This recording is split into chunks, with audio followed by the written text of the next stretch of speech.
Central Europe, northern Lower Saxony. Spring work in a heather Skep apiary.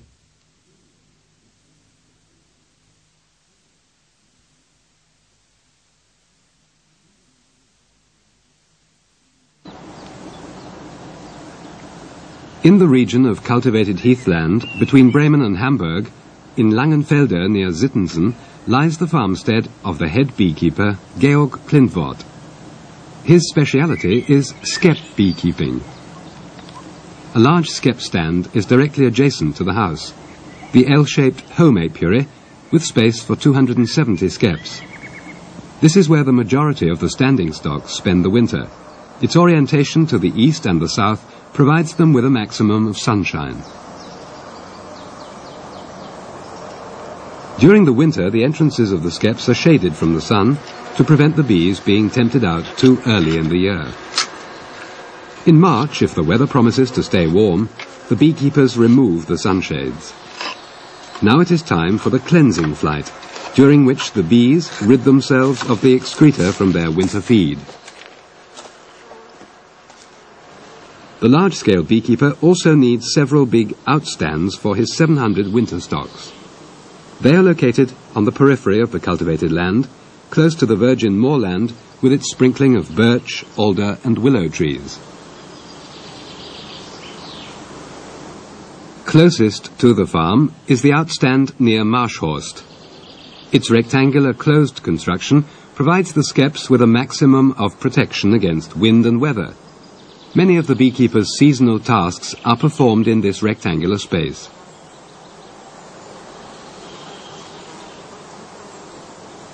Access to the isolated winter stands is usually quite difficult.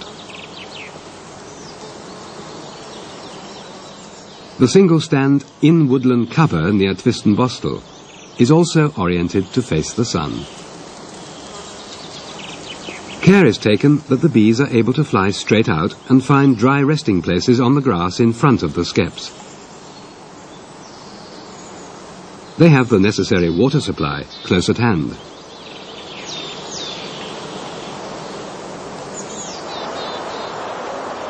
The first spring feeding is provided by hazel, willow and alder close to the winter stands. At this third large winter stand near Alpershausen, in the warm sun, the bees are now busily collecting pollen and water to help build up the brood nest.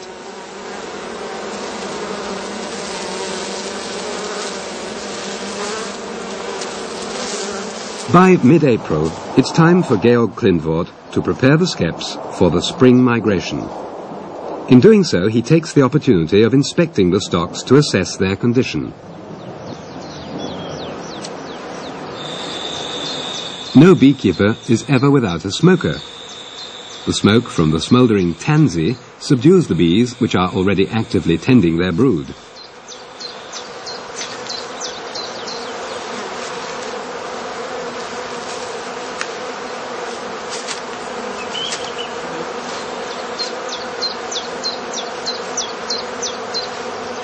Covering cloths, made from gauze or curtain netting, are used to seal off the mouth of the Skep during transport.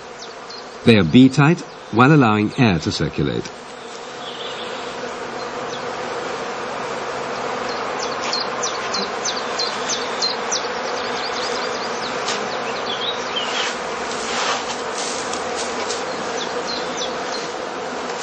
The entrances stay open until evening to allow the bees to forage freely.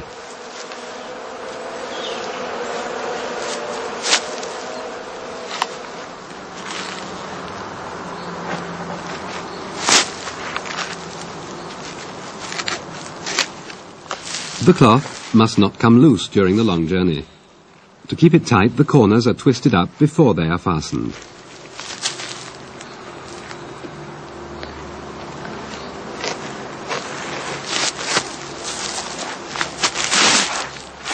On the shelves, beneath each Skep, wax covers gnawed off the food cells and dead bees have been collecting throughout the winter. To the beekeeper, this debris is an indicator of the remaining food supplies in the Skep and the population of the stock.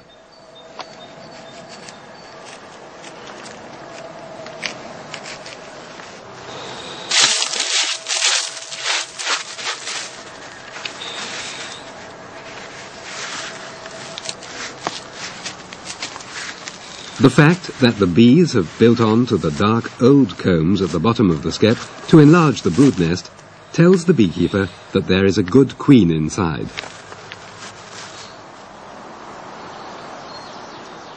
While inspecting and preparing his stocks, the beekeeper is assisted by another beekeeper and an apprentice. The colonies that have been assembled at only a few stands for overwintering are now going to be transported in small batches to better nectar and pollen yielding areas. The majority of them, including the best stocks, are to be set up in the Alte Land. This extensive fruit-growing area between Stade and Hamburg to the south of the Elbe is the preferred spring migration place for the Heathland beekeepers. To the back of the large Outlander farmhouses, the orchards of the fruit growers extend over a large area. In groups of up to 20 skeps, or singly, the winter stocks are now distributed on small migration stands. The skeps are put out immediately on arrival in the early morning.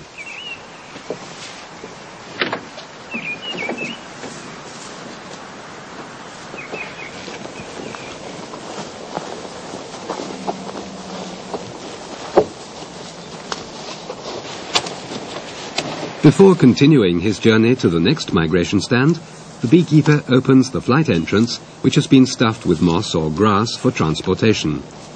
This allows the bees, as soon as they have arrived at the new site, to set out on their first orientation flight.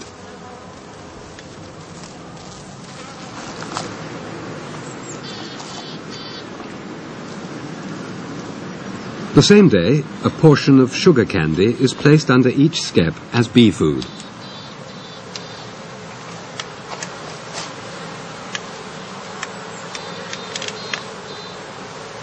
Shallow beechwood dishes with 3 carved feet are traditionally used for this purpose.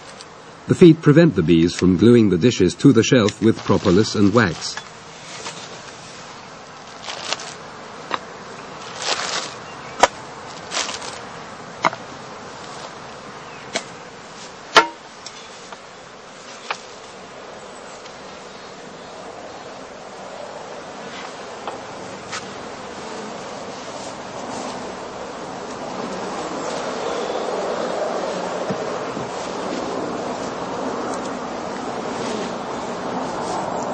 By feeding the bees, the beekeeper tides them over the period of sparse foraging before the fruit blossom is in full swing.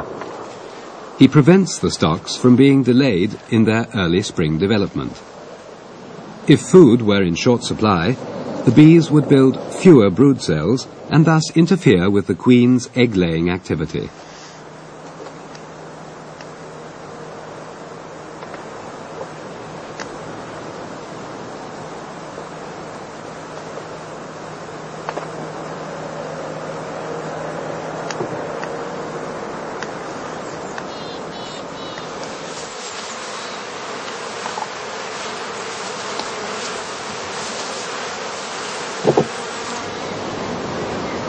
The covering cloths are removed and will not be needed again until the skeps are taken back home. There's an agreement between beekeepers and fruit growers that the stocks migrate to the Alte Land in time for the first flowering, which is the sweet cherry blossom. A fortnight later, the sour cherries are in full bloom.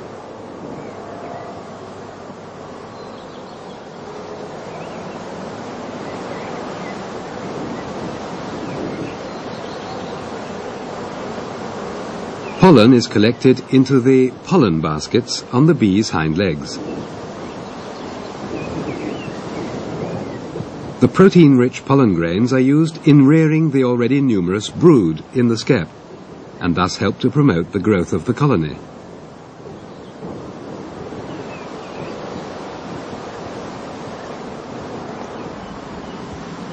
The sugary nectar yielded by the blossoms is the source of energy for the bees in the skep.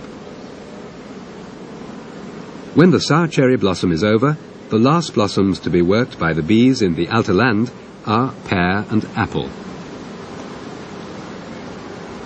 In mature orchards, these trees are planted in long rows, often alternating with one another.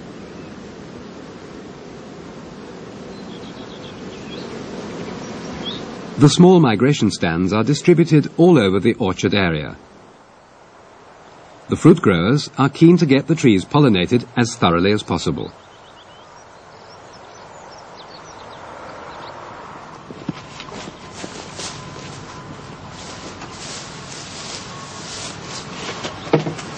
Once a week, the beekeeper inspects the stocks in the migration stands.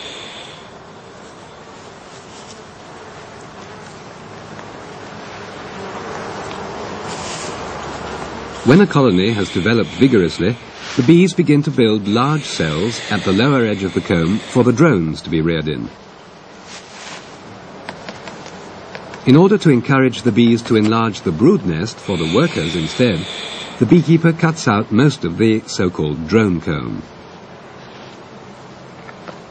For this purpose he uses a special instrument with a blade and hook known as a drone knife.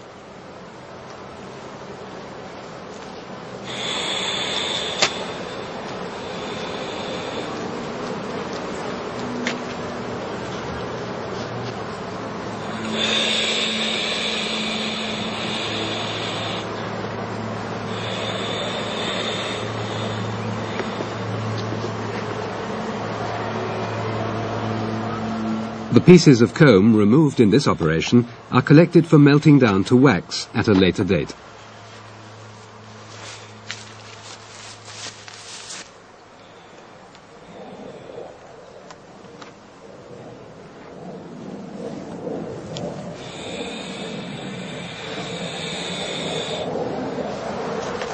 In the course of these inspections, the beekeeper pays special attention to the size and food reserves of his stocks.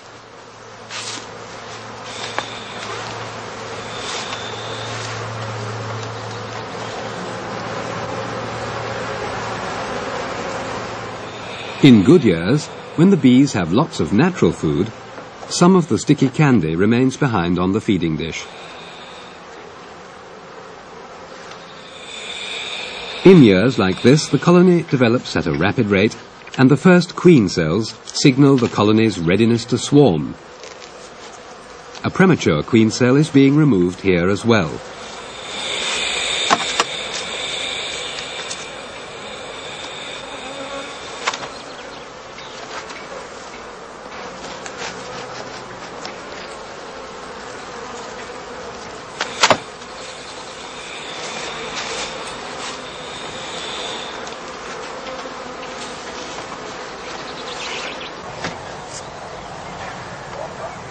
If the beekeeper discovers a particularly weak stock while cutting off drone combs, he can promote its development by placing the skep where a highly vigorous stock in the same brood-rearing state has stood up to now.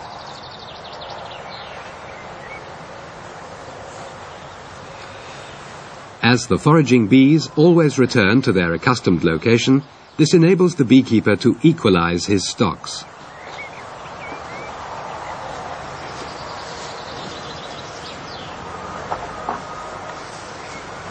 The bees remain in the Alterland for 3 to 4 weeks.